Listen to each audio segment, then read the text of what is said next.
amore mio, poi c'è la famiglia più allegra del mondo, spensierata, contenta e vivace. Secondo me hai sbagliato casa. Sì, ma gli è venuta, papà. Papà, è Gennarina, il mio fidanzato. E allora aveva sentito e chi lo struzze c'è no. Dove stai? C'è no. Vieni qua. Non vedi nada? Sto qua, guarda guarda che se ci va. Non vedi nada? E questo è per voi, non vedi nada.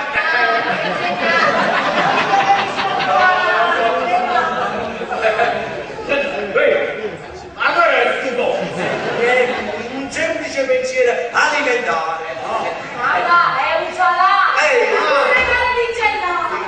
E le migliori qualità. Grazie, Gina, grazie. Però Gina, io vorrei sapere da te una cosa. Dite, ma come fai? Ogni volta che vieni in questa casa, fai sempre questi trasuto a varietà, Ma porta mi pare proprio un attore. Ma non è che in quel caso ci vuoi sfottere? Sì. Ma di sfottermi non vedi, no? Non ci penso proprio. E per quale motivo? Ecco, io so ci va. Ma fa malava. E viene pure a chiedere. E poi dici fa tutto quanto stamattina.